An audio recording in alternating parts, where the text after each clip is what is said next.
check. Hello. Mic check. Check. Mic check. Hello.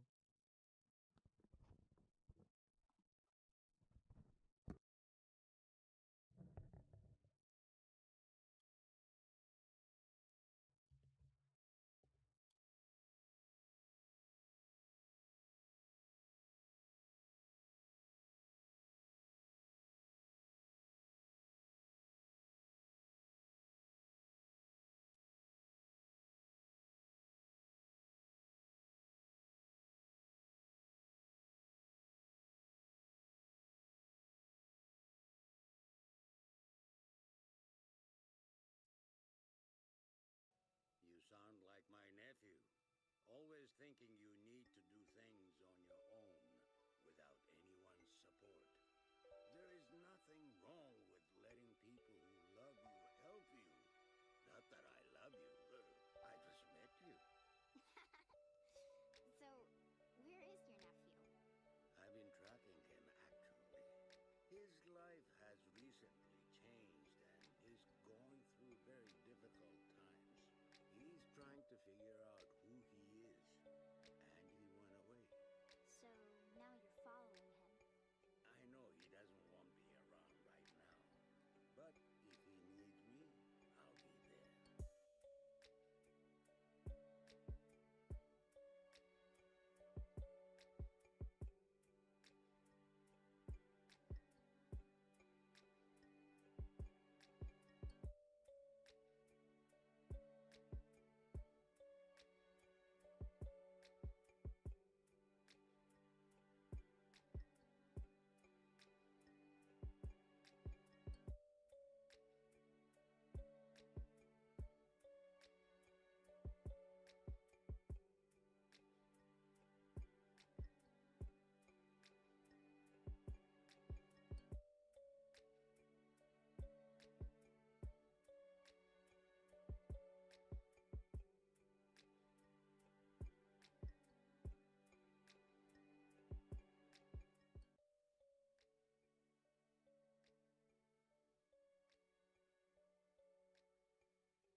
wanted to.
Happy birthday, my son.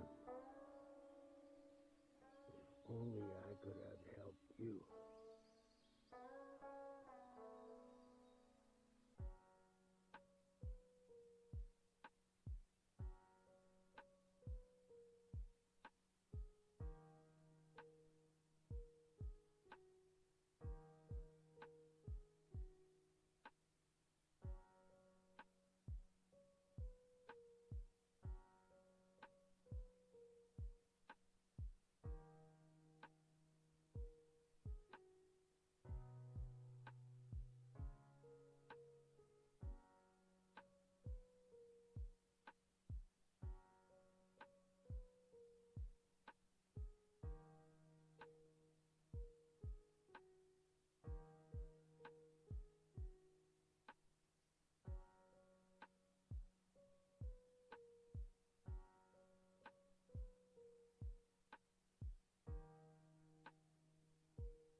This way.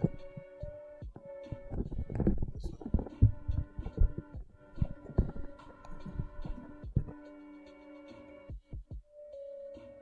This is on now. When do we start?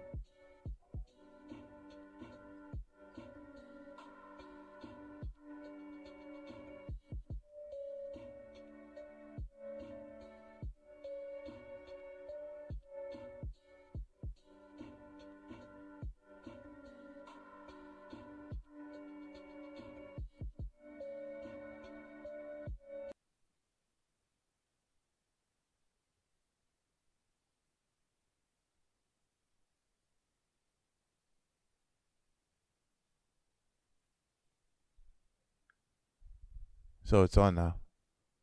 Okay. Yeah. So does everybody else that's on the Facebook or Zoom or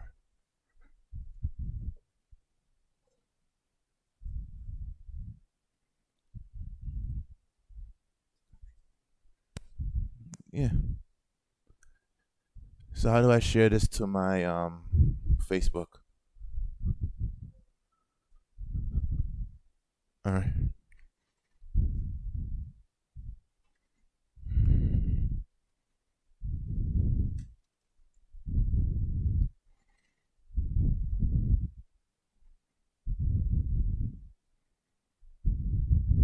MUSKINOO@msn.com.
sound like my nephew. Always thinking you need to do things on your own without anyone's support. There is nothing wrong with letting people who love you help you. Not that I love you. I just met you. So, where is your nephew? I've been tracking him, actually. Is he lost?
You just sneezed and flew flew 10 feet in the air.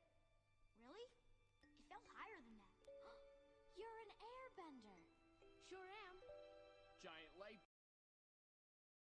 Buying, selling, fixing, and flipping since 2005. But the way I got into real estate was pretty much I bought a house and I brought it in my name and figured that I was going to make some cash. So I did, made about $5,000 and enjoyed it so much. I brought 2 more houses, made another $5,000 each on every single one of them.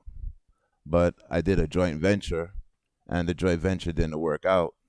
So the person I did the joint venture with decided that they were just going to get up and go. So they left. I was basically here with 3 houses of my own, one in my name, one in my uncle's name, one in my mom's name, and didn't really know anything else about real estate. So I was first payment default on all 3 of them because the intention was to buy, fix, and flip with this partner. Didn't really work out. So a couple months in, I basically put up the houses for sale. Someone called me, I called somebody, and then eventually I looked through the paper and I saw an ad saying that we buy houses. And then this person said they would come over. High ends, this person was Charles Kohout. He came over, he looked at the property, says, I can't promise you, anything, but I'll promise you that I'll throw my heart into it. And, what made him different than the others? Really nothing. Then he just was blatantly honest, So he basically put up a couple signs in front of the house, and a couple of days later, he got an offer on the house above what was owed on the house. Basically brought the house from me subject to the existing debt, sold it to somebody else, made a few bucks, got my mom a new fridge, and, that was the beginning of my new beginning. After that, I told him about the other 2 houses that I had. So the first house wasn't a short sale. That house was in my mom's name. The second house was a short sale. That house was in my name. So I wasn't involved in the process because I was still working a full-time job. So, he did what he had to do. He asked me for documents. And after that was done, I asked him, can you show me what you did for me so, I can learn it? And he took me on an appointment. My first appointment with him, he says, look, don't say anything. Follow my lead.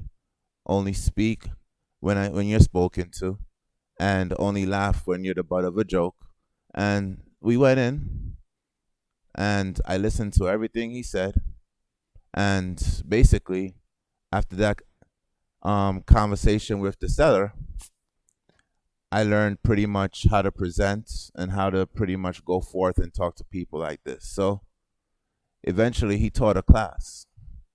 He taught a class on not short sales, but he taught a class on his systems, wholesaling, subject to absolute assignment of rights, and short sales. So those are the 4 acquisition systems that he uses when he purchases homes.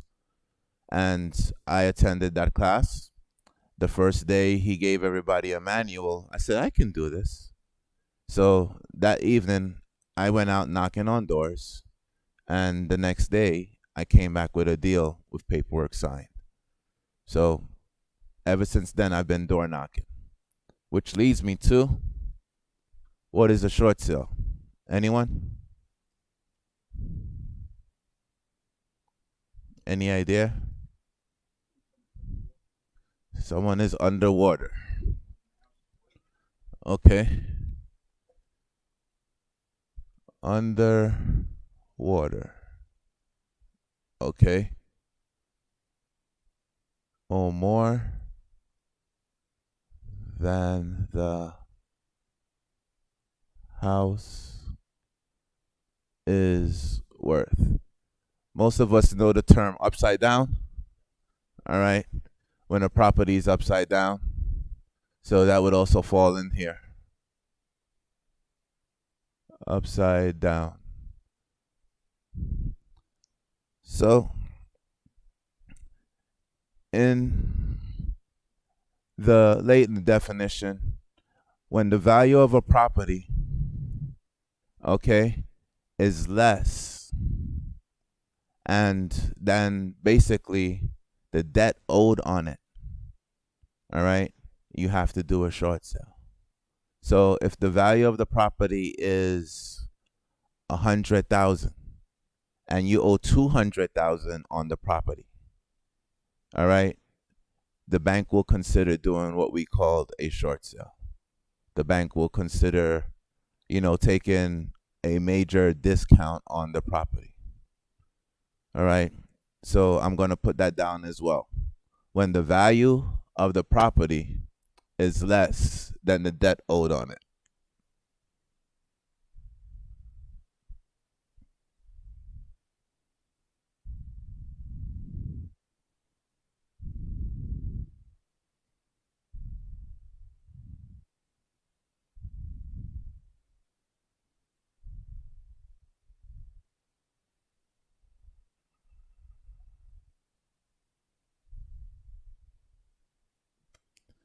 Okay. Yes. Uh-huh.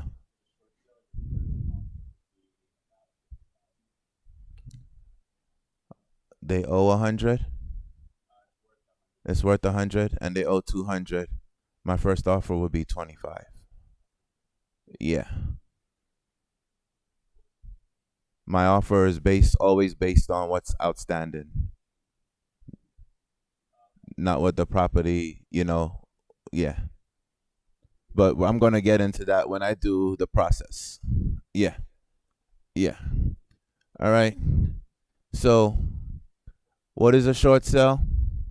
When a property is underwater, all right, you basically hear that when someone says, okay, I owe more on my house than my house is worth. I have a mortgage outstanding for 200,000. My house is only worth 100,000. Most of those people will basically just walk away or say they are going to live out the property value. They're going to live out the life of the short sale until they get kicked out. They're going to basically just let the property fall, hurt their credit, and do whatever it takes so they don't basically get anybody else don't profit off of it. They're just going to do what they want. All right. You owe more in a house than a house is worth. That also falls in the thing of being upside down and you're underwater. 2, when the value of the property is less than the debt owed on it. Does anyone else have another definition?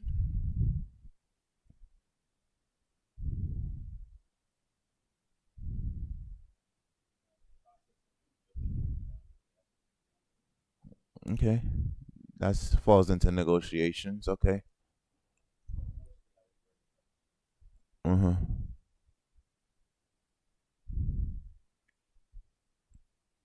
We're going to come back to that, and you're going to find out through the presentation what the third definition is. Okay. Where do I find short sales? We were talking about marketing. We were talking about getting, deals, and we were talking about realtors. Okay. Anywhere you go out where there's a property and there's a, what do you call it? At the courthouse, you can actually just walk into the courthouse and you can sit down at the machine where they do searches and you can ask the court clerk or you can ask the person that sit there in the machine in the search room where you go do title searches and say, can you show me how to search list pendants? A list pendants is a lawsuit pendant. Okay, so there's a website that we also use, and there's a website that you can also go to. It's called listpendants.com. In New Jersey, it's njlistpendants.com. In New York, it's nylistpendants.com. So a list pendants is filed and made public record. So when I get my list of individuals and I go door knocking and I knock on these doors and they ask me, where did I get your information from? I said, it's public record. I can go right down to the courthouse. I can log on right to my computer and I can pull a list of about 400 people in Bergen County right now that's in pre-foreclosure. I can pull a list of about 2,000 people within the past 4 months whose house was supposed to go to foreclosure, but because of COVID, it has not gone to foreclosure. All right. So after the moratorium on foreclosures end, guess what? We're going to have a slew of foreclosure sales after that. I can pull a list of individuals who basically says, I'm not going to pay my mortgage for these 3 months because the bank says that, oh, they're going to give us a forbearance. All right. And a forbearance allows me to put off my payments for 3 months. And according to your governor, according to your mayor, you can get the forbearance 2 times. So now you're not only 3 months behind, you're 6 months behind. And after you call your bank and you tell your bank, okay, you're still not back at work, your bank can give you a forbearance for another 6 months. So that's 1 full year of payments that you wouldn't have to make if you go into a forbearance plan. But whoa, be careful, because forbearance just means they're basically putting your payments at the end of the forbearance period, a period that you're not making the payment. So after that forbearance period is over, you're going to have to make all those payments that you didn't make. Okay? Unless you're an investor, unless your bank has what's called a deferment. And the difference is the deferment will defer your payments till either the end of your loan, and that deferment will basically come as a balloon. So either way, you're going to have to pay that payment in a lump sum, but for some people, it's better off if they defer it and put it at the end of the loan.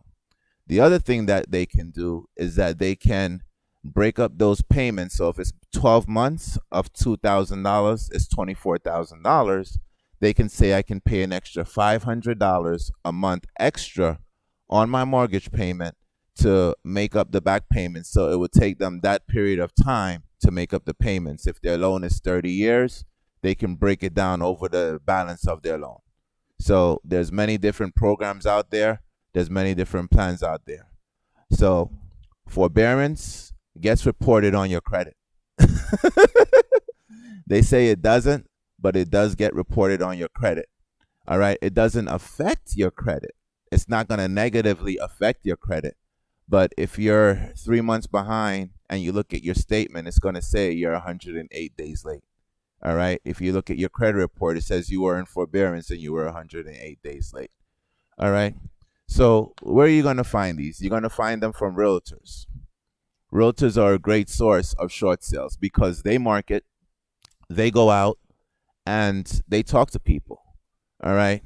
Most realtors today at the board of realtors, they have a class that they teach people of short sales, and then they get a designation of a short sale specialist.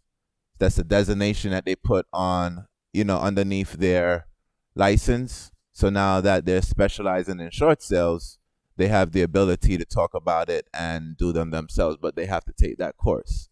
All right. Where do you find them? Talk to your mailman. Talk to your neighbors. Okay.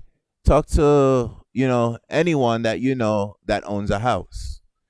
Anybody do bulk marketing? Anybody sends out postcards? All right. So there's 2 types of approach to postcards.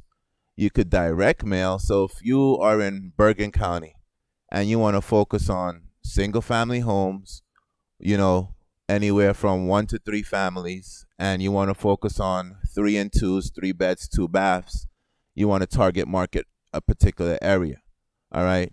There's lists you can buy from List Source. There's lists you can buy from, all those people out there, and they can basically break down your target to your target market, and so you can pick what you want. So if you have that niche, three and twos, and you just want to focus on three and twos, you buy the list, you tell them what you want, and then they will send it to you. All right. Where else do you find these? Anybody goes to RIAs, real estate investment clubs? Yeah, not during COVID, but you go to real estate investment clubs, you have wholesalers. You have wholesalers out there who want to sell you their property. They want to mark it up 10, 20,000, $30,000. All right. You can find it from there. But I find the best form of marketing is going out, knocking on doors, and talking to people personally. And after you do that, there's three things that are going to happen. I went out today between 2 and 3. All right here in Hackensack, I knocked on 7 doors.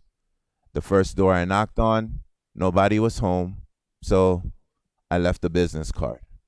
The second door I knocked on, everybody was outside, but they weren't wearing masks, so we stayed far away, and we spoke to them and explained that we were informed that they may need some help with their house. They said, "What do you mean?" "Well, is so-and-so available?" "Yes." You always want to talk to the individual that is facing the foreclosure action. You don't want to talk to anybody else and inform them of anything else because they may not have informed their family that they were in foreclosure. Yes. Yes. njlistpendants.com. I pulled that list. I organized it according to towns, and then we use something called Route for Me. Route for Me tells you how to get from point A to point C in the shortest distance, and we basically go through it that way. So we knocked on the door, we spoke to the individual, and it turns out that they cured their mortgage. They did a modification, and everything worked out for them. I went with 2 ladies. Yes.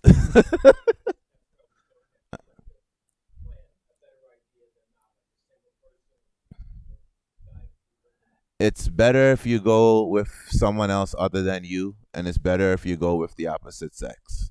Because if a female opens the door, they're comfortable if a female speaks to them. Yep. If they open the door and they see me, they may be scared and may not even open the door. So that person cured their mortgage. We left our business card with them regardless and went to the next person.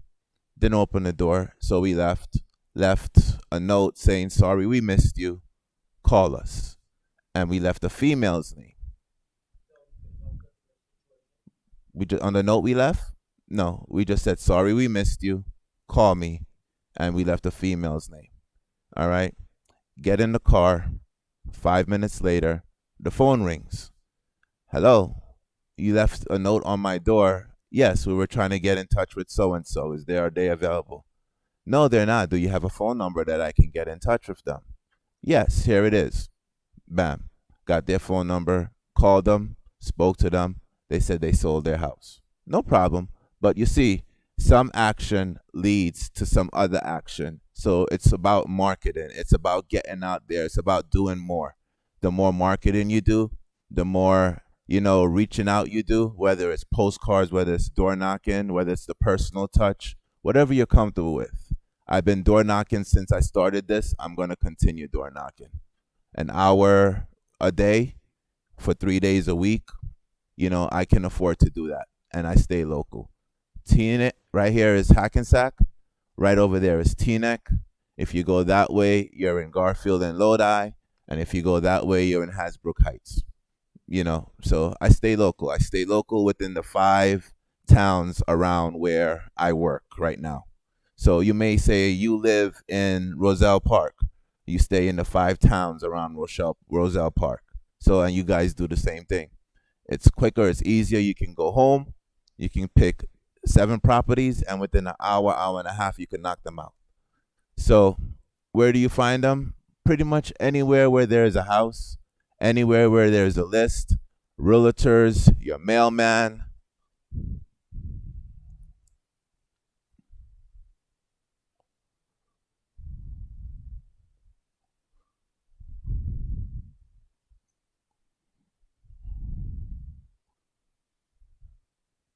NJ list pendants,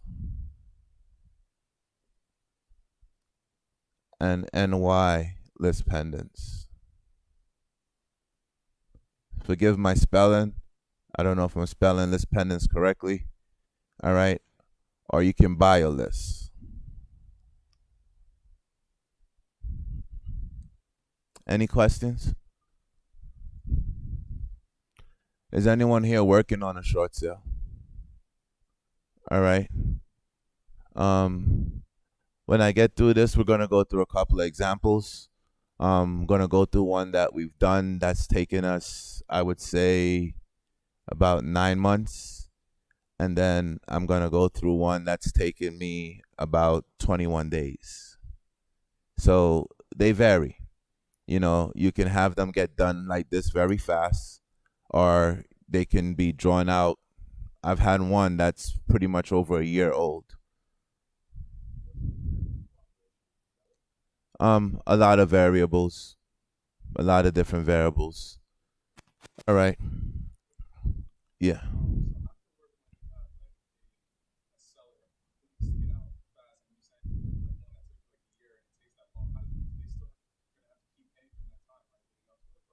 Pay what? Their house is in pre-foreclosure. There's nothing for them to pay. They're already behind on their payments. Yeah. Well, I will go through that. If I know, pretty much Chuck told you when we buy a house, we ask that the seller vacates. So we're not gonna close until we have a date that you're gonna be out. Yeah. You need to be out of the house so that we can do what we need to do with the house. We can sell it, we can fix it, we can market it. Because you think about it, if you buy a house and the seller is in there, you never closed on the house, and the next day, you wake up and the original seller's in there in the bed when you wake up in the morning, right? So when you close on the house and you get all your documents signed and you get all of your paperwork okayed, they have to be out. So that's the first thing. Don't close unless they have an exact date they're moving out, and the date they're moving out, you close basically the next day. You get the keys, you get everything. All right. So, what is the process of starting a short sale?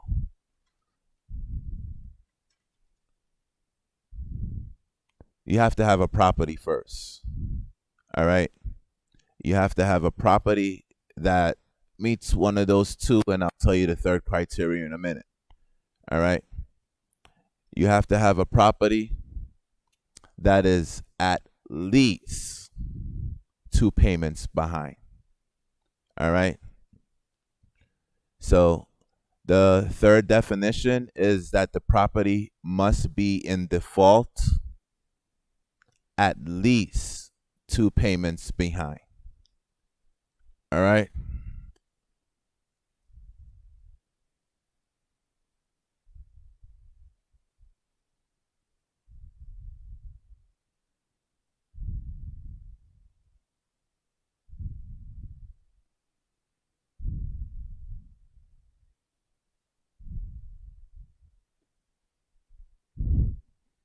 And there are rules and things that you can do about that. So I'm going to give you a little diversion. So let's say you found a property, you did some marketing, and someone came to you and says, "Well, I have 2 mortgages.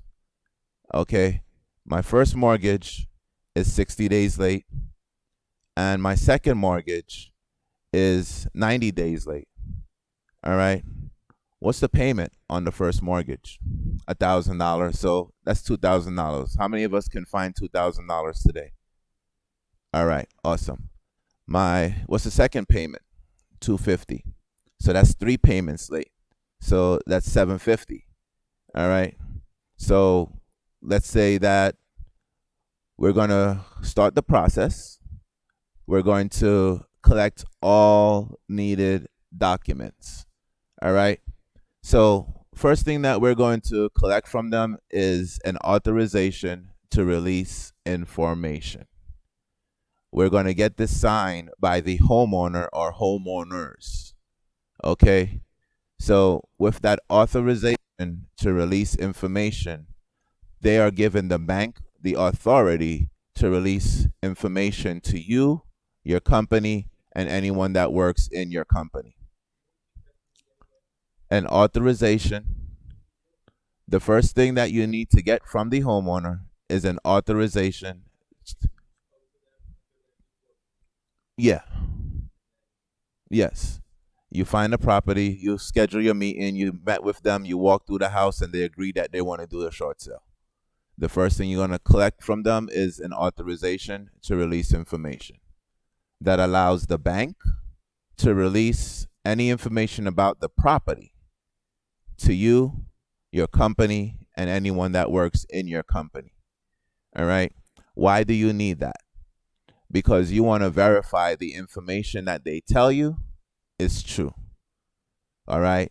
Because they can tell you that they're 2 payments behind of $1,000, and you find out that they're 12 payments behind of $1,000. That changes the whole game. All right?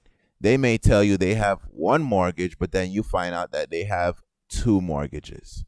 So, dear Mr. and Mrs. Seller, I understand what you're telling me, but I do need this document to verify that what you're telling me is true, because I have been taken advantage of in the past, and I don't want to waste my time or your time. So please okay this document, and that way I can request a payoff. In order for you to request a payoff, the next document you will need is a mortgage statement. Yes, we'll get to that.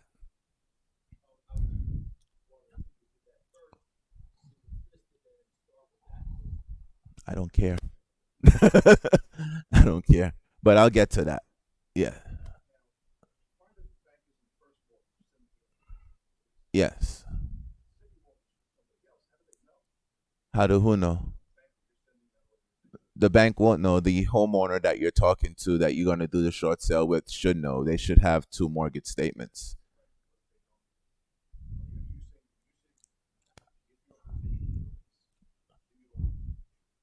No, I get all the information from dear Mr. Seller. Okay, AJ is selling me his house.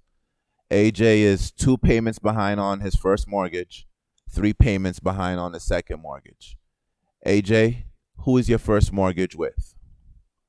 All right. Who is your second mortgage with? Okay. Do you know if any of those banks sold their mortgages within the past 30 days? Awesome. So what I'm going to collect from you today is an authorization to release information. I'm going to make 2 copies. Okay? You're going to sign this 4 times. Okay? Because I get these documents because they expire every so often. Some banks, they expire every 6 months. Other banks, they expire every 30 days. So instead of me coming to you every 6 months or every 30 days, I'm just going to have you sign multiple copies. Is that okay? Awesome. So I get those 2 documents. I ask them for a mortgage statement. Do you have a mortgage statement available for Bank of America and Chase? Awesome. So then I have the loan number on it.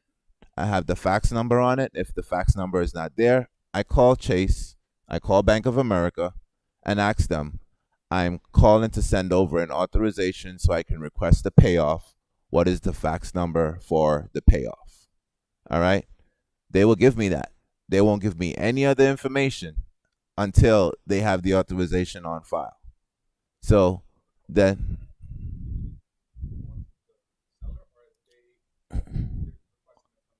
we're supplying it. Yes.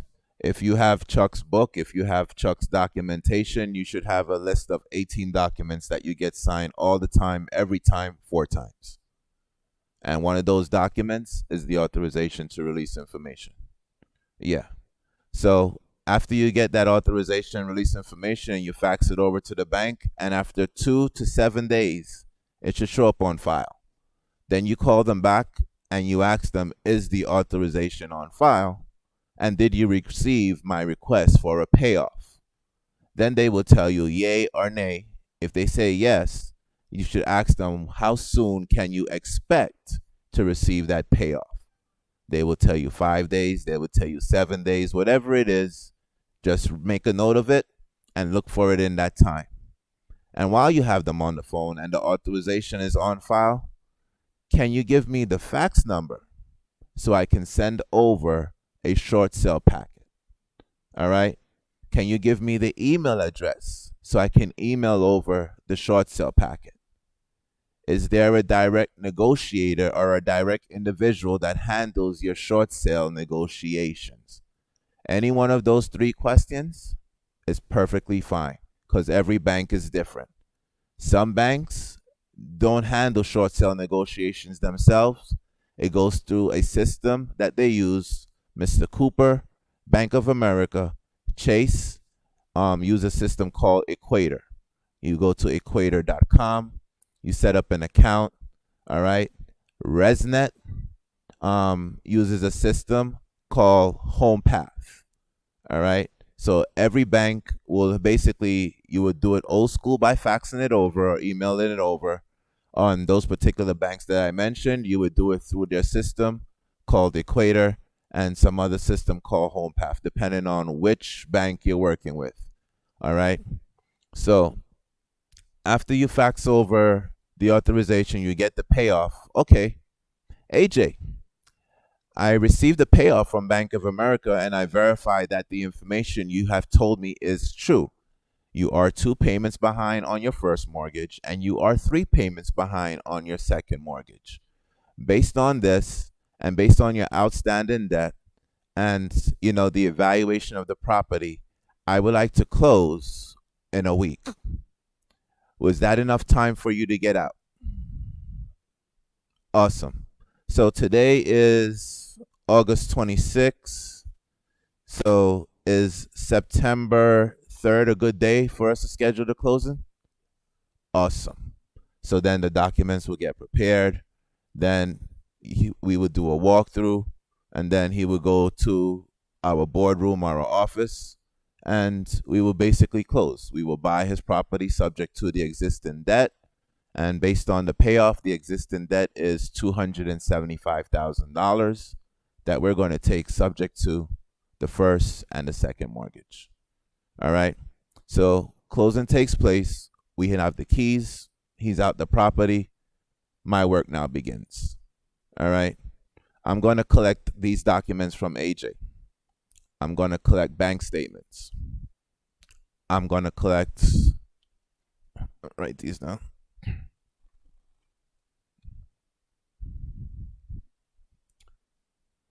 Bank statements.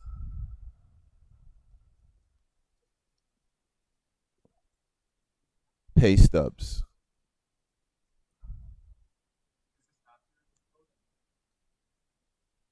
Let me go through this first. Hardship letter. Tax returns.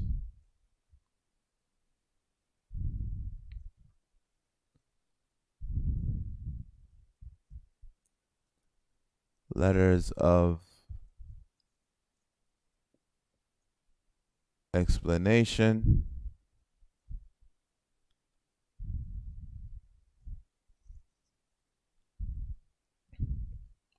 Bank statements, pay stubs, hardship letter, tax returns, letter of explanation.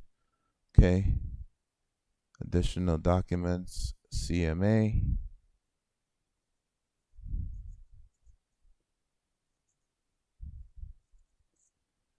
Appraisal.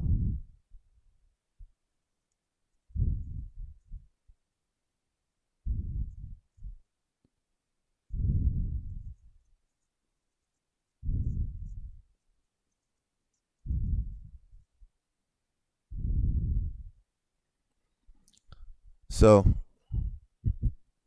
I give AJ what's called a seller's checklist.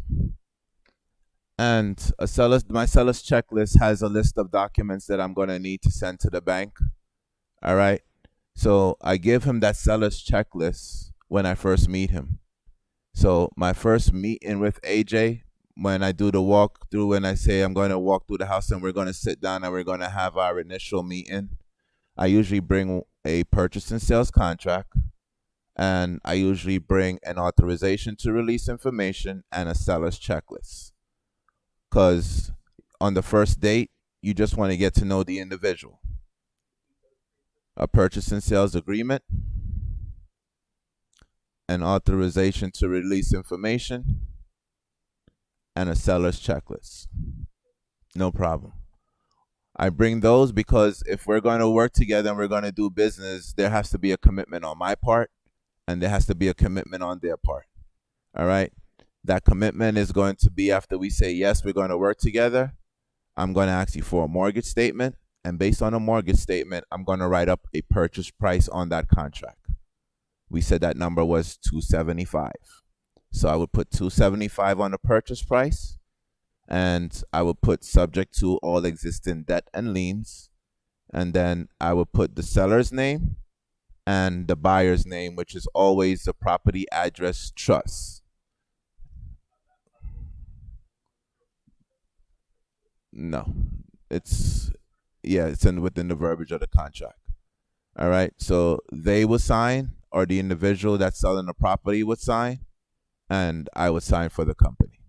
All right, they would sign the authorization, and basically I would take that and go with the mortgage statement. So when I leave them with the seller's checklist, so if we're going to do a short sale, the bank is going to require these documents in order for me to move forward. Bank statements. The bank wants to know that you're basically broke and don't have any money. If you have any money, very limited amount of money, so you cannot pay the mortgage. Okay? So that's what they want your bank statements for. They want 2 months of bank statements. Okay? And why 2 months? Because they will verify that, okay, 1 month you may not have gotten anything and the next month you may have gone back to work. And this is only good for 30 days. So every 30 days, they're going to require a new bank statement. So the more communication and the better, relationship you have with your seller, the better it is. Pay stubs. Are you working? Are you employed? If you are, they want your last month's pay stub. If you get paid weekly, they want 4 pay stubs. If you get paid bi-weekly, right, they want 2 pay stubs. This is also good for 30 days. So I would say every 2 weeks, if you get paid bi-weekly, send me your pay stubs.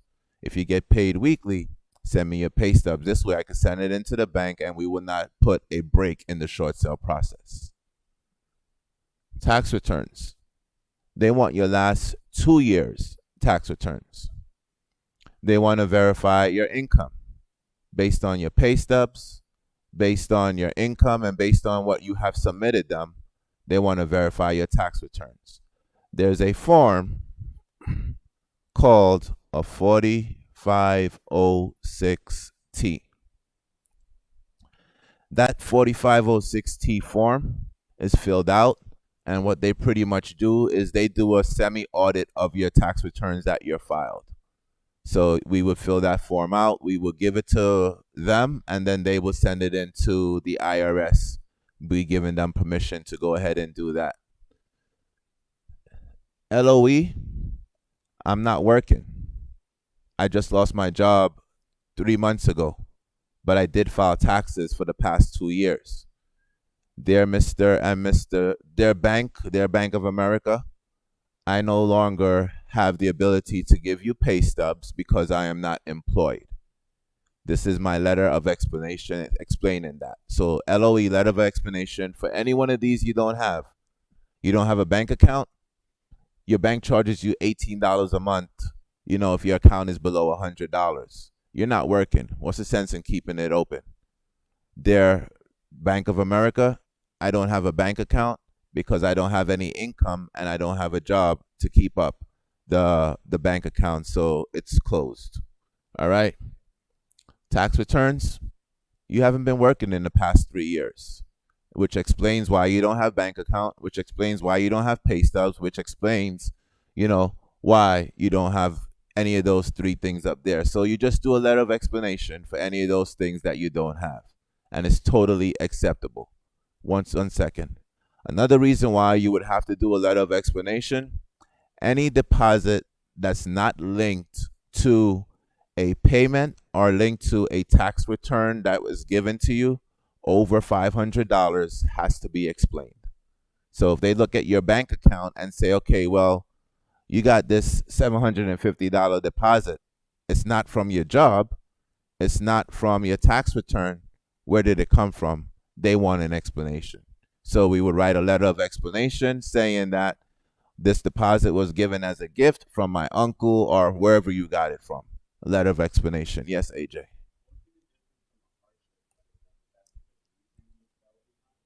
Yes, the hardship letter is the reason why you basically are not able to make your payments anymore. Is explaining these three things: bank statements, pay stubs, and tax returns. Yeah. Your hardship letter is the meat of everything of why you cannot make your payments anymore. The meat of everything of, why you think they should do a short sale. Okay? So a general hardship letter, dear Mr. To whom it may concern, dear Bank of America, dear Chase, I am writing this letter to request your assistance with a short sale with my property at 123 Main Street. In 2007, I've got hurt on the job and I am no longer able to perform my regular duties. They put me on temporary duties and now I'm working half the hours. So my decrease in income has not allowed me to keep up with my bills and the maintenance of everything else I have to do. In 2009, I was let go from my job and put on permanent disability. So on permanent disability, I am not receiving my full income and I am not able to continue with the payment of the house. So I'm asking your assistance in doing a short sale, and attached you will see any supporting docs. We call it doctor report, x-rays, anything that you could send to show that, you're not able to work anymore. And 9 out of 10 times, that helps you with the case. The other, percentage that we have to worry about, which we're going to get into while we go through the process, is the BPO. So the bank will send out what's called a broker to do a broker's price opinion, okay, on the property. They go out and they evaluate the property and to see what the property is worth. A BPO is not an appraisal. A BPO is when they send a broker out, or they do send a broker out, but a broker sends another agent out, all right, to take pictures interior of the property. They have to take pictures of every room. They have to take pictures of the bathroom, pictures of the street going up, pictures of the street going down. They ask you certain questions. How old is the roof? How old is the hot water heater? And all those things. Okay? Then they take that information and they bring it back to the office and then they do comps. They look for the highest comps in the area within a half a mile distance. And they look for the lowest comps in the area within a half a mile distance. They send the bank, what's comparable and what's sold within the past 6 months, 3 to 6 months. And that's how the bank gets their value. When the bank gets their BPO value, the bank comes back and say, okay, well, $275 is what you owe on the property. Your property comped out at $225. We'll take 97% of $225. And that's how they get their number immediately. Okay? If time goes by and we can't close and we can't get a buyer for the property at that number, okay, then they'll go down to about 95 to 90%. All right? Then a little later on, 45 days in, they'll go down and they'll go as low as about 80%. About in 45 days in, they'll take 80% of the BPO value. But sometimes they go a little further and they do an appraisal and a BPO. An appraisal has more bearing because it's done by a licensed appraisal. They come out, they take pictures, they do the same exact thing as a BPO agent. They take the roof, they ask you how old it is, the windows, They do their measurement, and their report has more bearing than a BPO report, and sometimes they do both. So based on those figures, they come back and say, okay, well, we'll take this for it. All right. What do I offer? I'll go into that a little later. Yeah.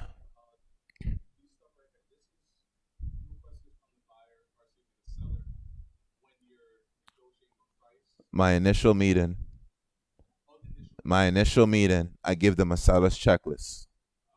That seller's checklist has all these items that I need and a whole lot more. All right, because I'm gonna need to know when they were married. I'm gonna need to know if they're married. I'm gonna need to know if they owe child support. It has a whole lot more on the seller's checklist. But things that I need to submit to the bank are these items right here. All right, I do my own CMA. All right, and if the property is in an area where I feel that okay, an appraisal will help, I order appraisal from a third party company and get it done. We had a property in Newark where we did it and they came back at 300. All right. 3 family house, great house, and they came back at 300, but based on the repairs and based on everything that was needed, it wasn't worth 300. So we did our own appraisal and we hired a third party company to do an appraisal. The appraisal came in at 225. All right. So they took the difference between 300 and 225 and they said they'll meet us at 250. So $50,000 is great, So sometimes that extra work, that extra money, will definitely help you. All right. But that property, brings in a lot of money. So budget and income statement. You want to know what they make. You want to know, how much money they take in, whether it's personal from their job, from property that they rent, or, from Social Security or from unemployment. You need to know what they make. And in today's, market where everybody's not going back to work because they're making more money on unemployment than going back to work, they need to know that unemployment is X amount of dollars a week and X amount of dollars a month, and then they will calculate that into doing the short sale. All right. So once you get all these documents, you put your short sale packet together. All right. So the first part of the process is collecting documents.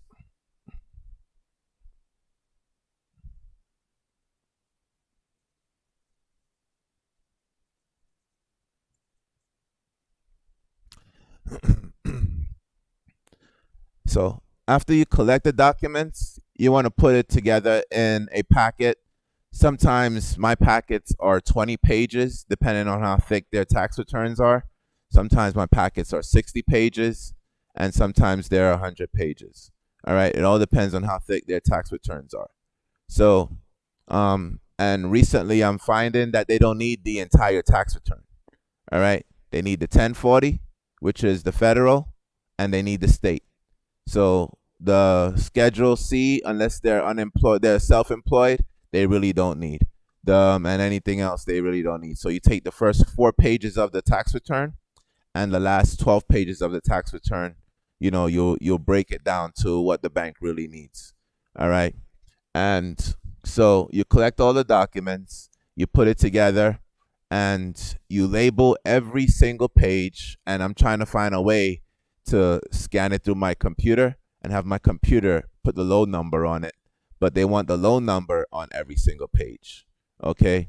So that way, when you send over the document, whether you email it, whether you fax it, or however you get it over to them, all right, if something gets out of whack, they know that, it belongs to this loan. All right. So you want to put the loan number on every page. So after you get that over to them and you fax it over to them with your authorization and everything else, you're going to follow up with them within 2 business days. It doesn't take more than 24 hours for them to receive it, but it takes them about 24 hours to upload it. And they have to upload it to the short sale department.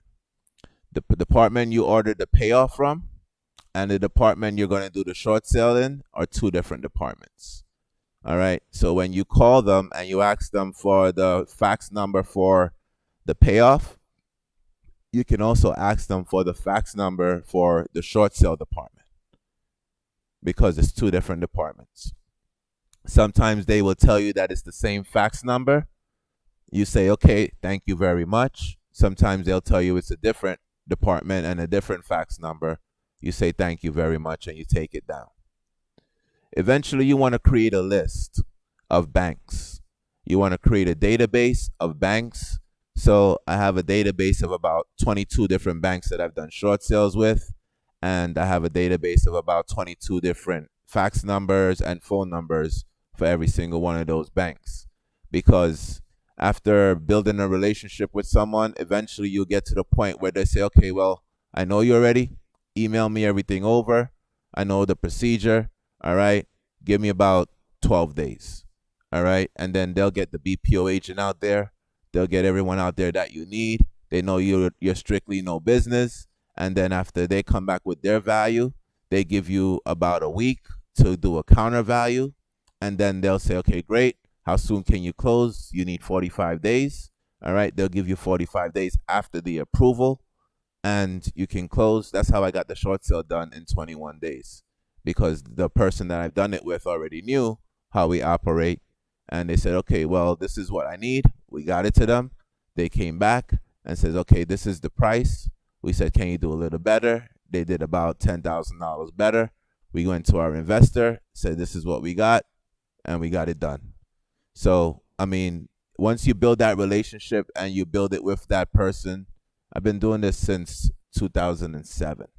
Okay. So I've built those relationships. And, there's nothing that, would basically break those relationships unless I stop communicating with them. All right. Yes.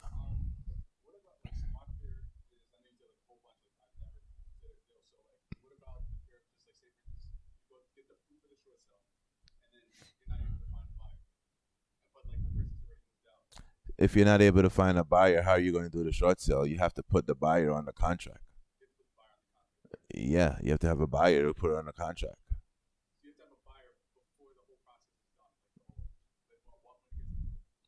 When you buy the house, you're buying it as the buyer. You are the buyer. Your company is the buyer. What's the name of your company? No.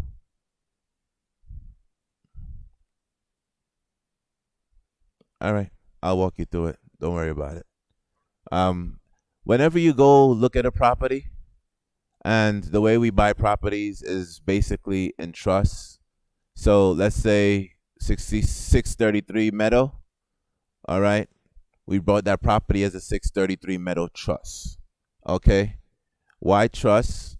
Because we could basically just put that in an IRA. We can put that in a self-directed IRA, and we could basically take the tax benefits.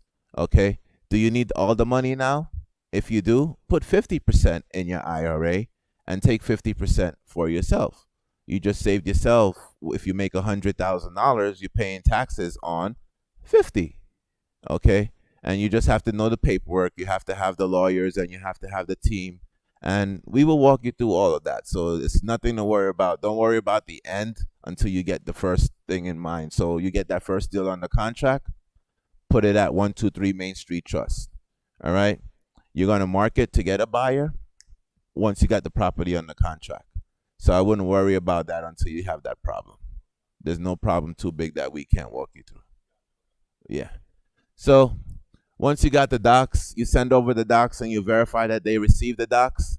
They've already done the BPO, all right, because they received all the documentation and they come back. And that's when you really, start the negotiation.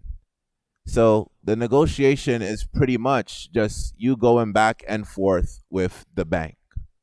So 123 Main Street, okay, 275 is owed. The BPO came back at 125. All right. What do you think the bank is going to tell the BPO agent?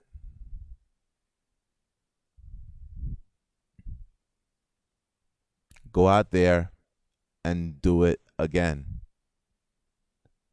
275 is owed to the bank, but the comps in the area only support 125. They're going to hire another third party, or they're going to hire a appraisal to go out there and do it again. All right. So if we offered 200, all right, they're going to say, no problem, we'll take the 200. But then we over offered. All right. So just in general, I want you to write this down. Okay. The outstanding debt divided by 2 minus repairs.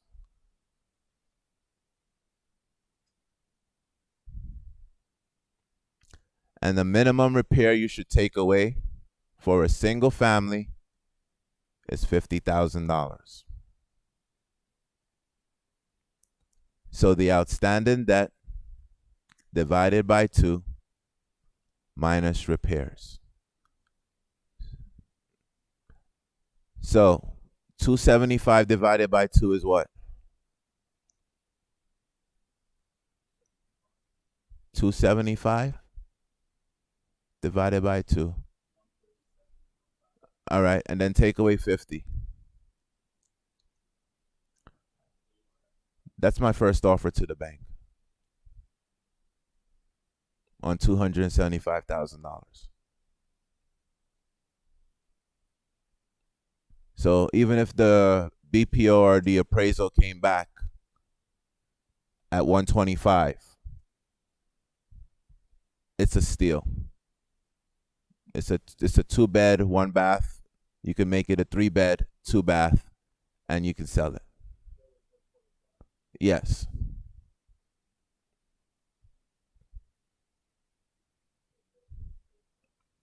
$87. Yeah, about 85. Yeah.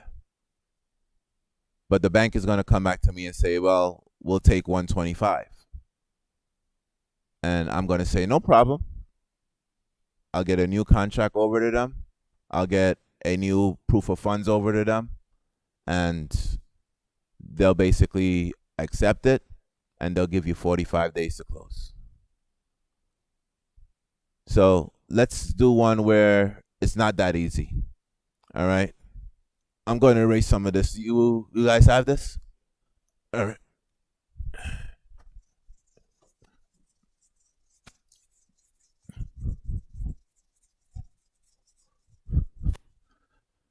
All right. So, asking worth. These are the 3 things that we always do when we're basically looking at property and evaluating property. So, the person is asking $850. He owes $1,550. And it's worth $950.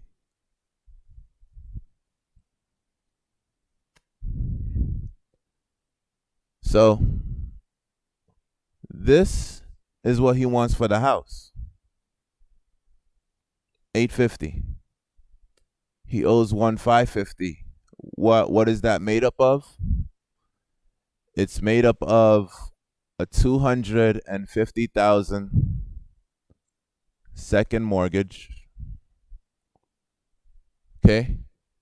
It's made up of a $250,000 IRS tax lien. Can someone give me the difference of the first mortgage? Nah, I think there is 1050 left, right? 1,000,005. Yeah.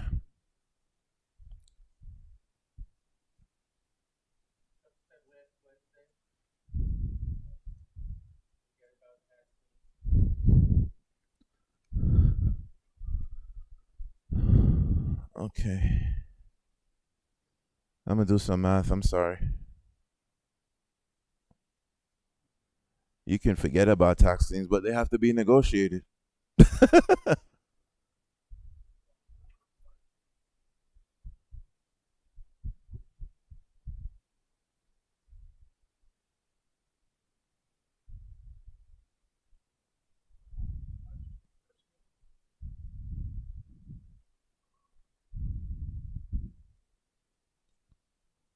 1050.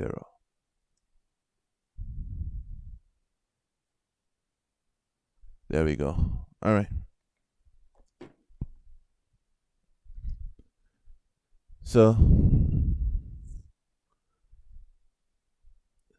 this is a live situation. I started this in June of 2019. All right. And we had an offer on the table for $1 million to buy the property. And I couldn't get it done in the time frame that was given. My time frame was November 7th. I got it in June, and November 7th I was supposed to get it done, otherwise the buyers were walking. So November 7th came. I didn't get the approvals for all of them. They walked. I continued doing what I was doing. So this bank right here took a haircut, $762. New first. All right. The second took a haircut of $32,000. Okay. And this IRS tax lien was negotiated. All right. It wasn't totally removed. It was removed from the property, but it was negotiated down to 125. 50%. The homeowner is still responsible for it. It's removed from the property, but what do you call it? He still has to pay payments on this, no longer on this. All right, but it's not attached to the property anymore. So the first got $762. The second got $32,000. This was paid outside of closing. This wasn't paid with the purchase price. So the buyer, the new buyer, brought it at $850.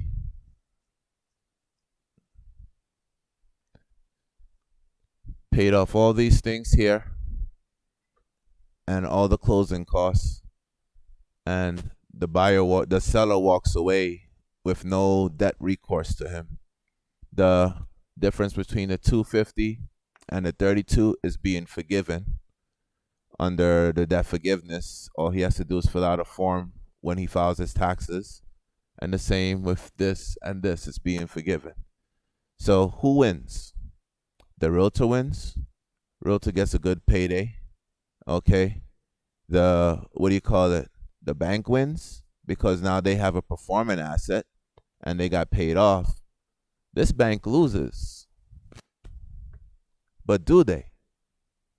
No, they don't. And this is why I don't feel sorry for banks.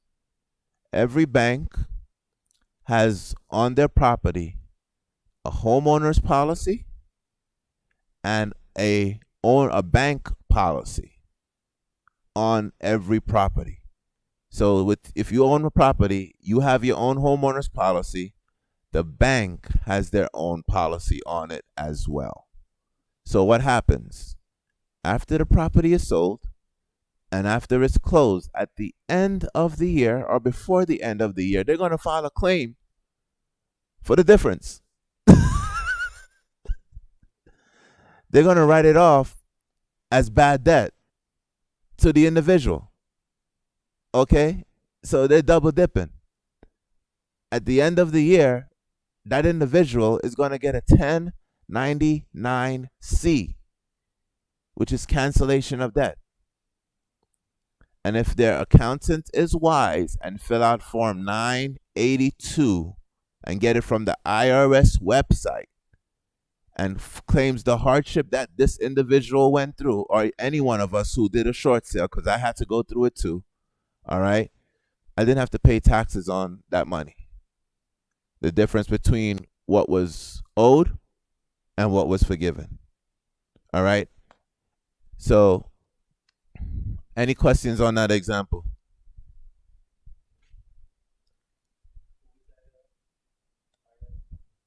Form 982.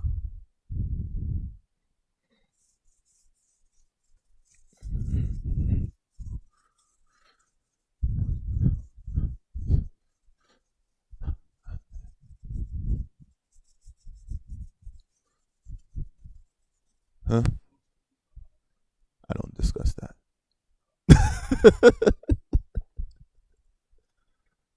I'm a negotiator. That's all I am. Yeah, that's all I do. All right. So, after you basically submit all the docs and the bank comes back and says, okay, we're going to counter your offer of 87.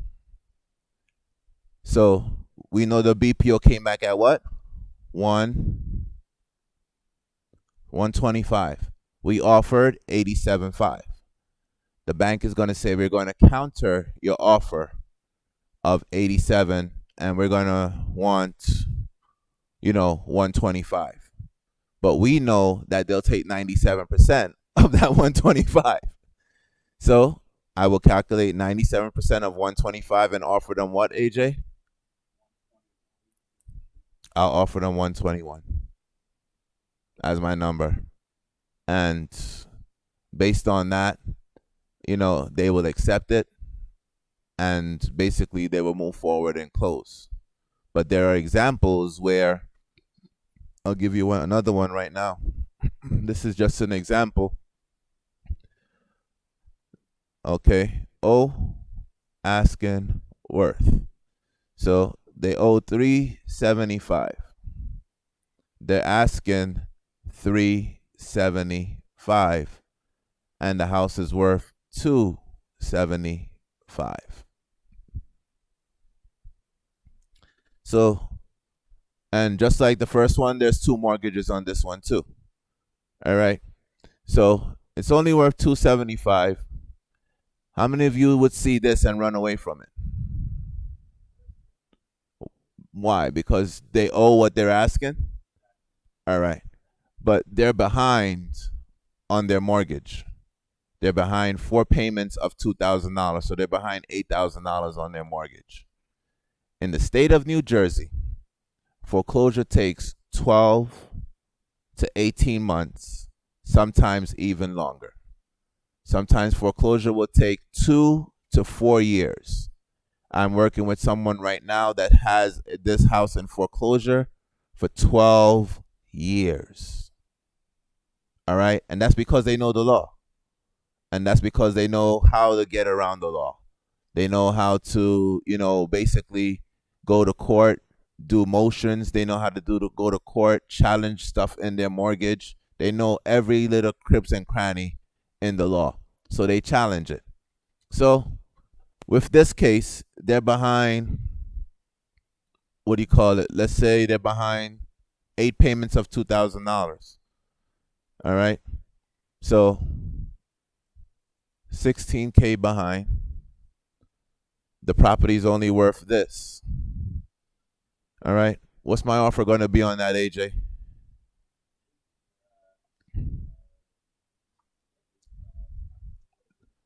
$375 divided by 2 minus 50.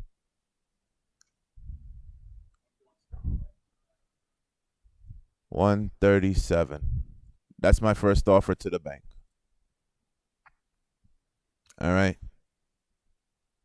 So the bank is going to come out, do their BPO, and maybe let's say they do an appraisal on this, and they'll come back and say, well, we want 325.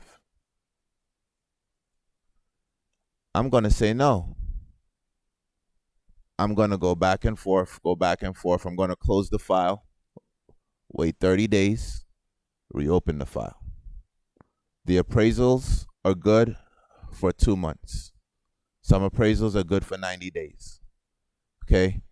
So I will close the file and wait 30 days. If it's been 30 days, I've been working on it. And if the appraisal is good for 90 days, I will wait 60 days. If it's 30 days, I've been working on it. And then ask them to do a new appraisal and ask them to do an interior BPO. Okay? Because if they do both, they have to take the average of the two. And if they do both and we go out and we do our own, they have to take the average of the three. All right? So they come back, and the new appraisal they get comes in at 290. All right? Yeah. Comes back at 290. We know it's worth 275. All right? And we're going to let it sit. What's 80% of 290? So in 45 days, I could buy this property for 232. If I want to keep it, I'll pay it off. I'll rent it out. And during my time renting it out, I could make $1,500 a month for 6 months. $1,500 a month for the time between paying it off and reselling it. Okay. And then pocket that money. So I'm making money by renting it. I'm making money when I resell it. And call it 275 minus 232. So I'll make 43. And what's 15 times 3? 45.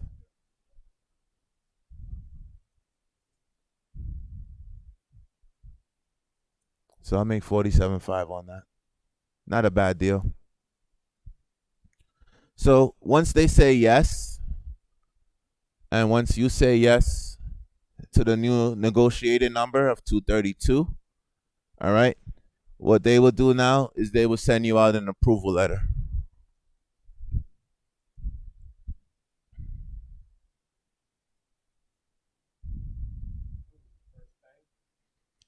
Whichever banks it is, yeah.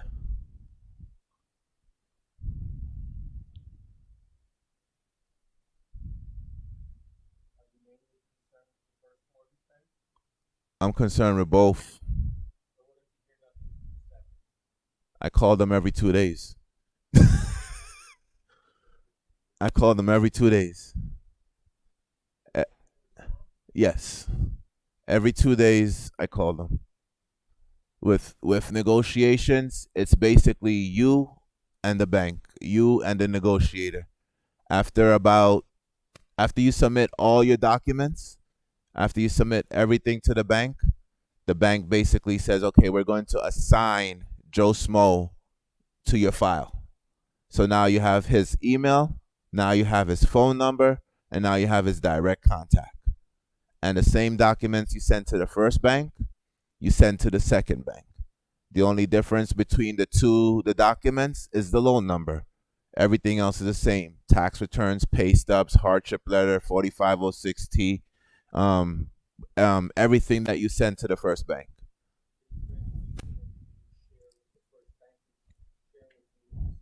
Never.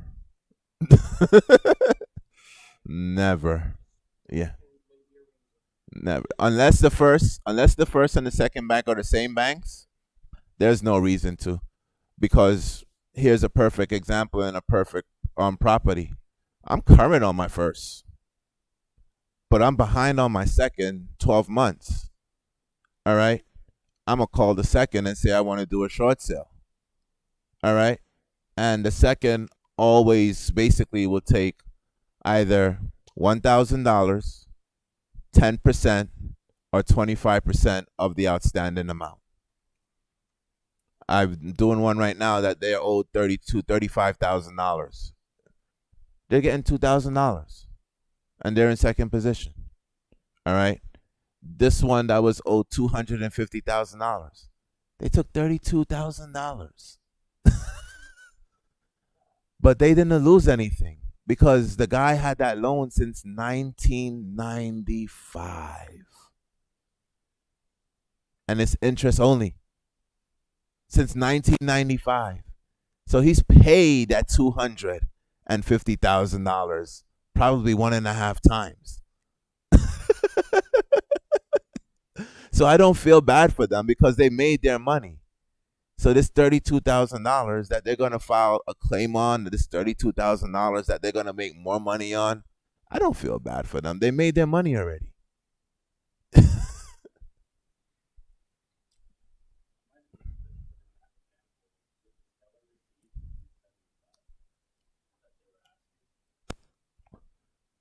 The seller receives no money in a short sale. If the seller walks away with any money in a short sale, it's illegal, and we are doing what we basically put us both in jail.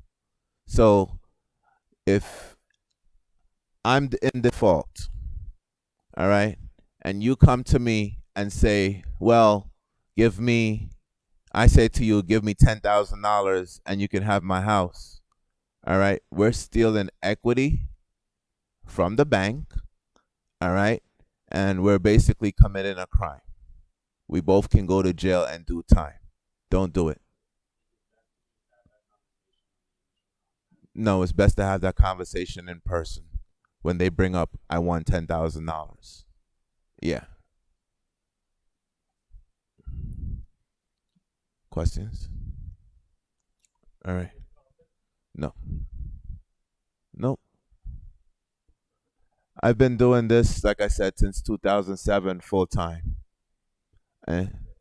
Short sales, wholesales, everything. Loan modifications, discount and paper, everything since 2007. In 2005, I started this and I brought 3 properties the wrong way.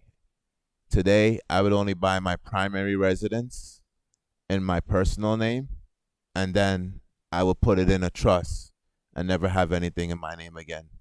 So if they try to find me, they'll find the trust, but they'll never know who owns the trust because the trust has something called a beneficial interest.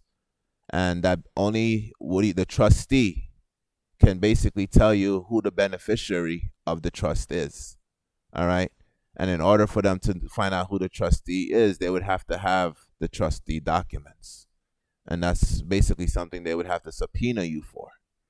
And if they subpoena you for that, who's to say you can't go ahead and say, okay, well, Devon, all right, you can, you're the beneficiary of the trust. They subpoena you, and you assign your beneficiary to AJ.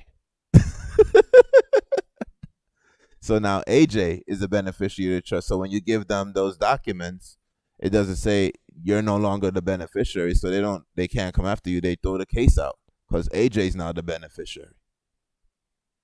All right. Yeah. So trust documents are very good, useful, and they're very good when you're basically doing with your taxes. So let's say you make $47,000. You want to keep 25,000 of it. You put 25 in your personal account. You put the difference in your trust account. You're only paying taxes on 25 of it. And if you put it in your corporation or LLC, your LLC is a pass-through. Do you pay rent for the place you rent? Yes. Do you buy supplies for the place you rent? Yes. That's all deductible.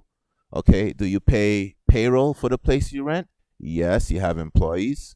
So all that is deductible. So on the 20 that's left over or 22 that's left over, you're probably paying taxes on 10 because your LLC is a pass-through.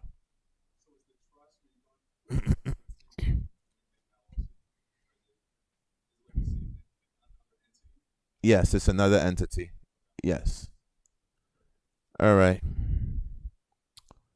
What do I offer the bank and why? I pretty much went over that. All right. So, what do I offer the bank? I take 50% of the outstanding debt. I don't care what the debt is. Do I do comps? What are those? All right. The only reason I would do comps is when I'm going to go meet the BPO agent, is when I'm going to go meet the appraiser. All right. I will get, just for the record, I'm a broker. All right. So I will get the high comps and the low comps. And yeah. And basically, I would give them the mid comps and say, these are comps that I found on these property. If you want to use them, great. If not, fine. All right. Most realtors, most we call it appraisers, most BPO agents, they'll appreciate that you do that for them, and they'll take them. All right. We did one in 22 Kingsland in Landon, New Jersey. So we brought comps and we walked the place with the realtor that did the BPO. We showed him the front. There was a tree that fell down in front of the house, across the house. We showed him the inside. He saw that there was mold on the floor, mold on the ceiling. All right. And then he had Gucci shoes on, white Gucci shoes, a matter of fact. All right. And then we showed him the basement. There was water in the basement. I said, let's go downstairs. No. Okay. And then we were walking around the back, and you know that there's ticks in the what do you call it? The lawn, because the lawn was high. It was like up to my knee. He says, I'm not going back there. And it was right on the waterfront. So he says, what are you looking for? I says, well, it's listed at 66, 67. I got you. I got you. So he left, and I'm still waiting on that to come back. My thought, it's been 4 weeks. My thought is that he submitted it at the number that we basically said, and basically that he said that he would submit it at. The bank saw it and said it's too low, and said that they're sending somebody else out to do it again. So I'm waiting for that call. But I call them every 2 days. Go ahead. Yeah. I call them and for access, and to basically show them the place. Yeah.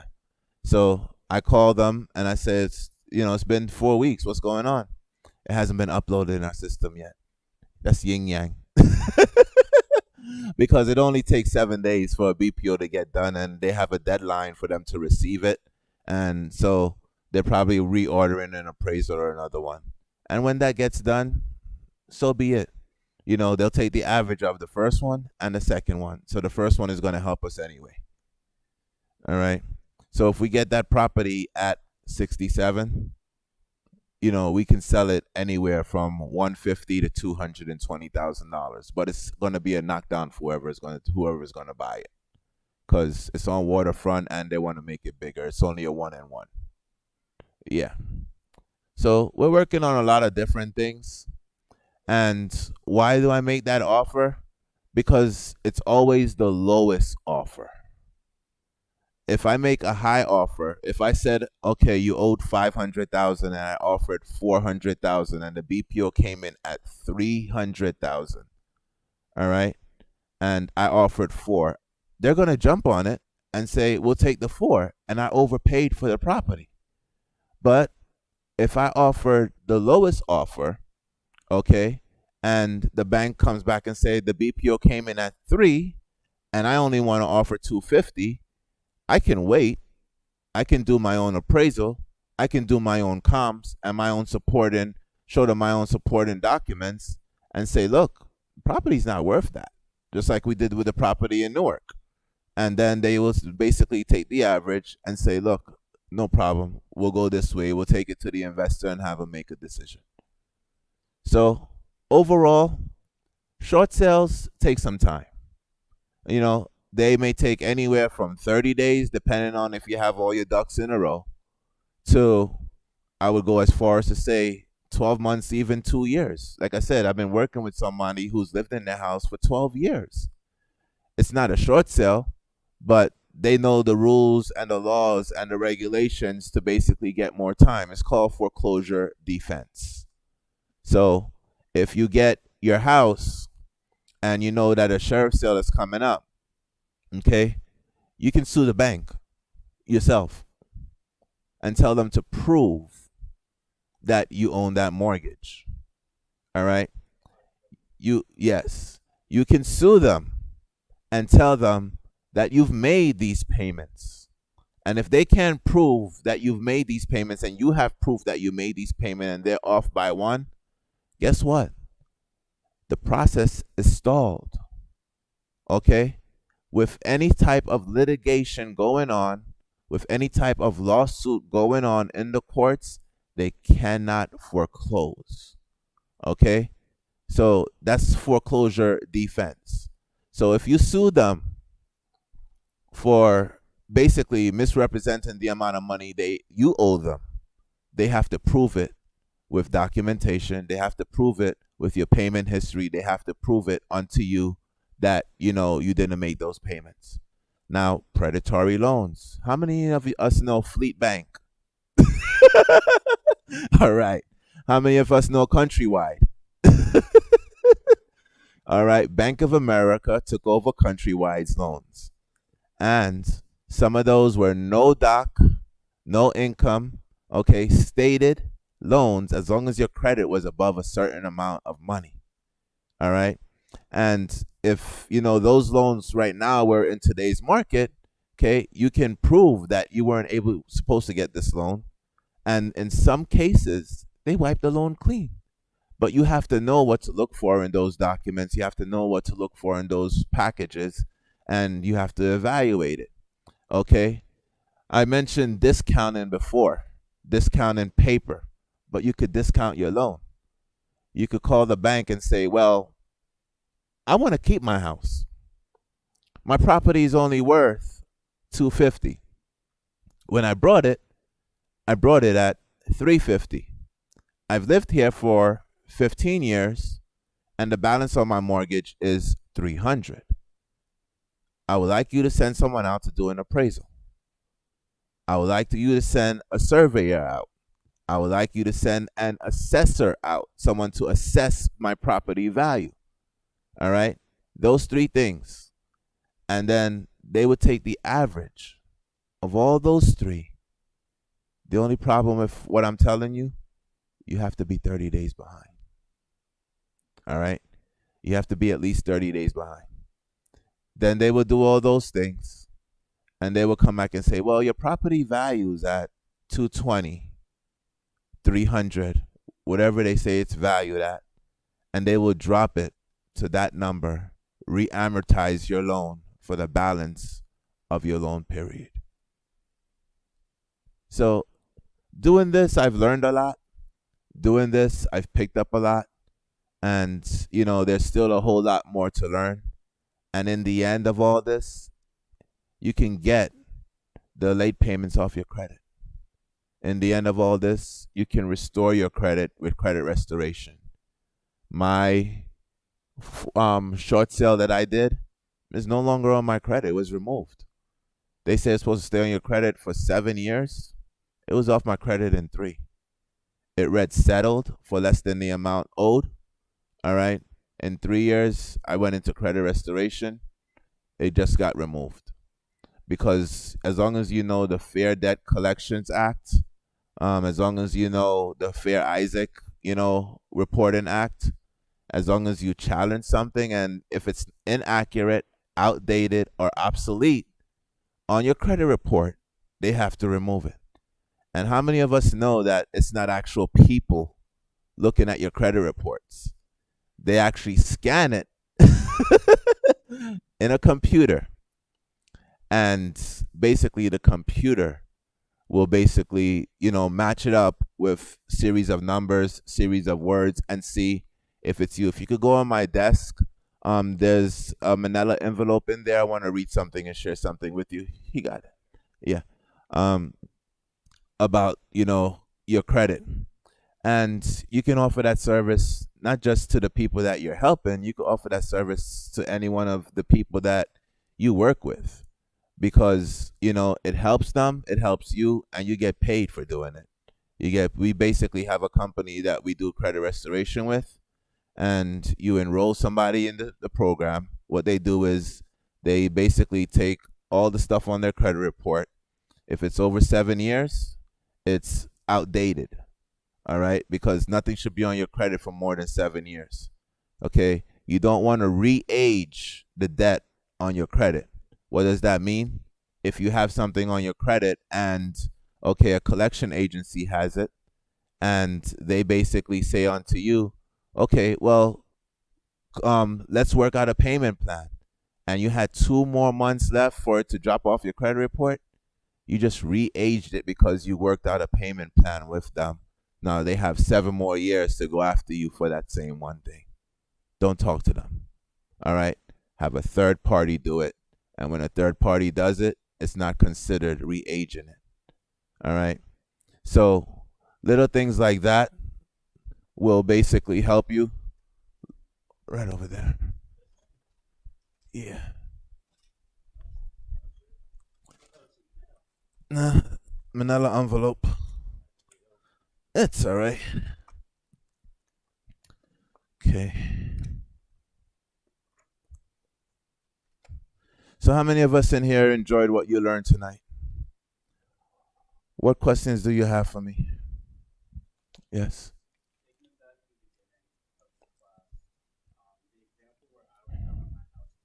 Uh-huh.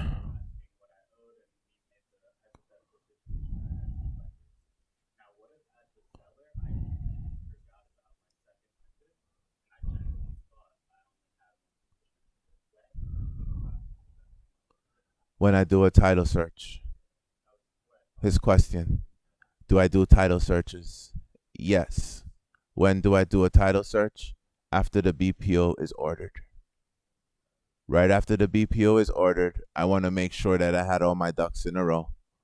And I will spend the money to do a title search because then I'm vested in the property. I've already put probably 10 to 15 hours on the phone, talking to the bank, doing the negotiations.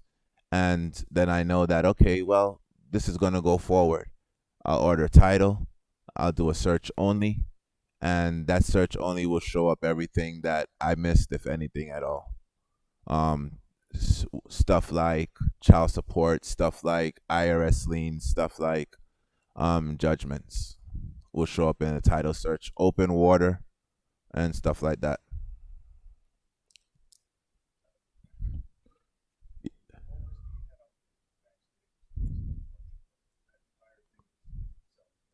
No, there's more to it than that.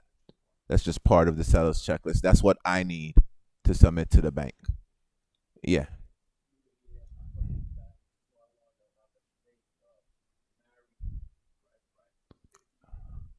yeah, yeah. What I shared with you tonight is just basic information.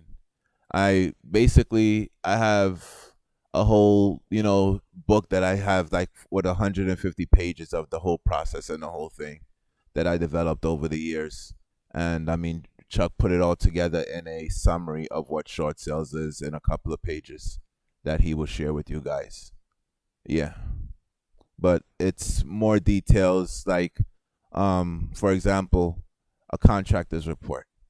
If you, when you're doing your short sale and you get a contractor to go look at the property, then you actually will know, okay, we use a contractor called Ivan. He'll go at the property and say, well, for me to fix this, to our standard, it would be $32,000.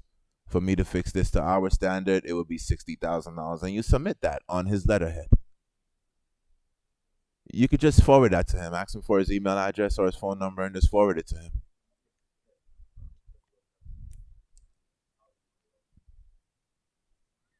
Any other questions?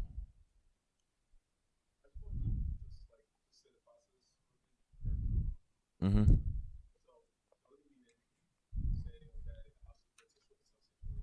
Mm-hmm.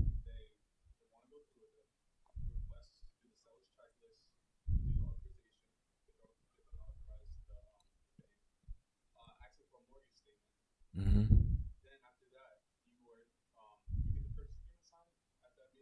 Yes. I'm sorry, I keep getting your name wrong. Devon? All right, Devon. What do you owe on your property? Okay. Do you have a first and second mortgage? All right. Is the 460 including the amount that you're behind? Okay. So based on what you're telling me, we're going to write up this purchase and sales agreement for $460,000. All right. So on this line here, on the bottom line, your debt outstanding is $460,000. Correct? Okay. 460. To make this document binding and legal, I do have to give you a consideration. Chuck went over that too.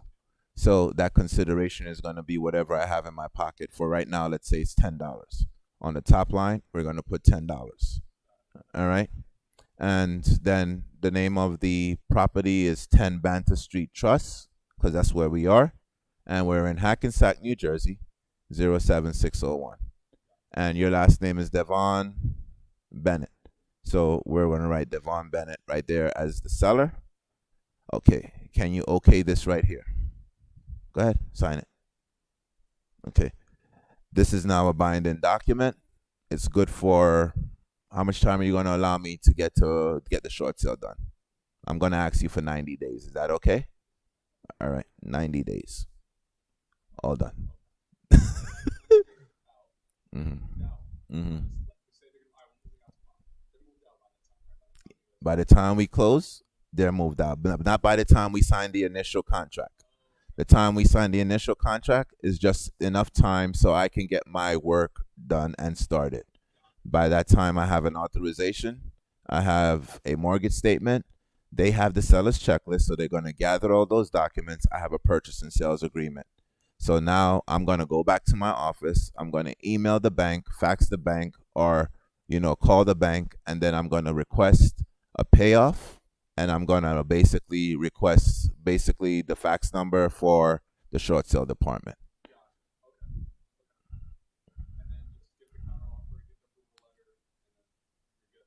No, it's not that easy.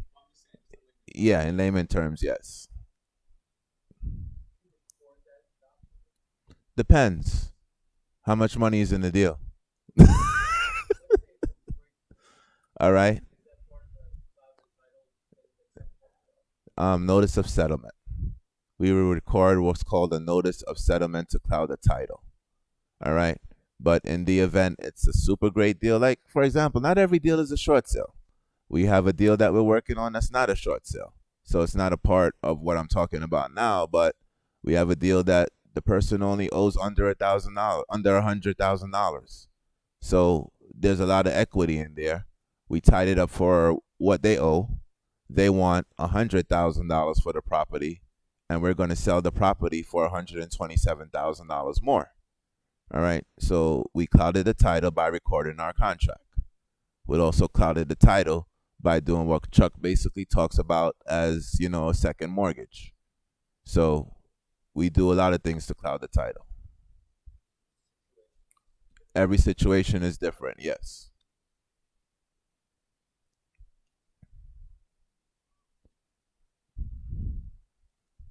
Anything else?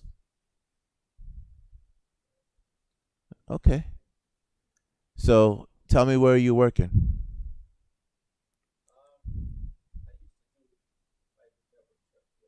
Mm-hmm. Mm-hmm.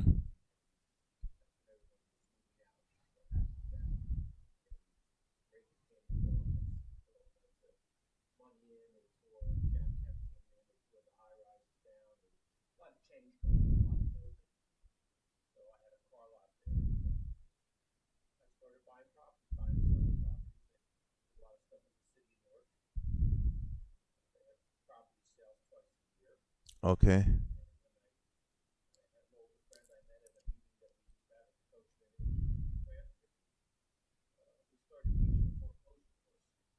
Okay.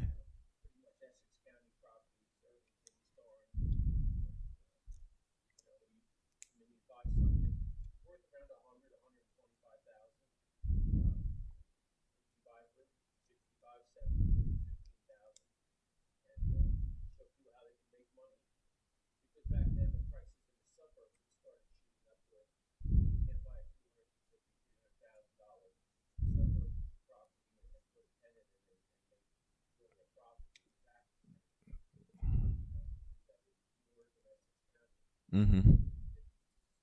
put Section 8 in, usually make 3,000 a month in three families that were profitable. So I did quite well. I did some the foreclosure similar to stuff that we did that came a little bit later into the 90s, but I was buying and selling properties. And I bought a house that wasn't owned by the person I got it from. It was one of my customers. Okay. He's a realtor and his girlfriend at the time on there, and so I traded him two Cadillacs for it, and he didn't own it. It was owned by some elderly woman in Edison. Wow. I moved in Irvington, so I had my paper boys.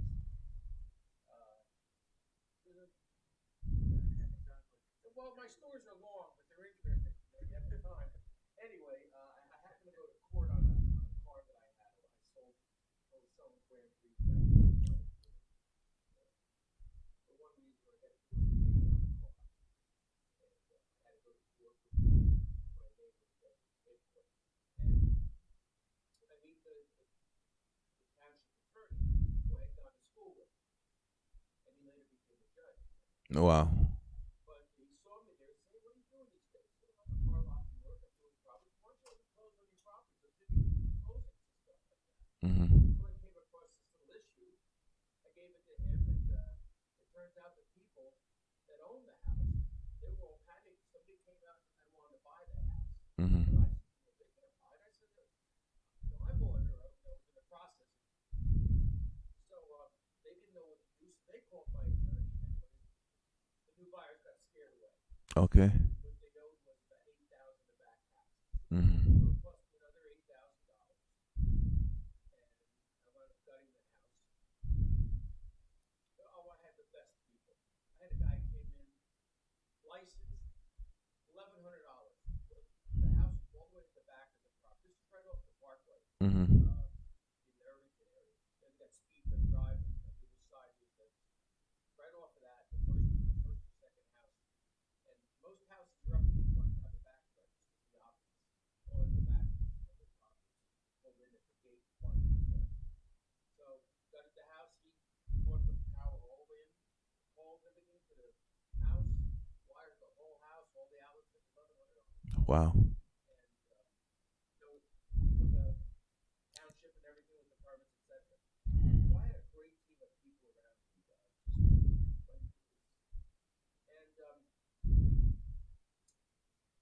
I rented it to people for a couple of years, and then I sold it for $81,000. Nice. I gave it to realtors. I Uh-huh. gave my house to realtors. Mm-hmm. Never Yeah. sold any of my property. Nice. Just talk. I sold everything on my own. Yeah. And I always got more. I had another house, one of the people in town, in the property division. He called me one night, because I would go down there and look at that property. They put out a book twice a year of the properties for sale. I read an article in the Ledger about 15 years ago, maybe 20, in the Star Ledger, and it said that Newark owned 78 to 85% of the properties in Newark are owned by Newark. So many people and businesses left behind by that. Mm-hmm. So it's pretty easy. If they own something, you find, you can just Go to the town and buy it. just tell them you want it, but Mm-hmm. list it, Yeah. I thought somebody else that came in, bought a few pieces on Springfield Avenue. Yeah. So it's a great deal. Mm-hmm. There's so much information, so many. There's the mortgages. John Stefanchuk, remember that? No. He did a tremendous course on TV on Friday. Okay. Second liens. Now today with computers, he was back before it was anything. Now you can go online Mm-hmm. and buy and sell Yeah. you need time for a lot of this stuff. You need money too. Great things. Need the money too. Gotta raise it. Yes, AJ?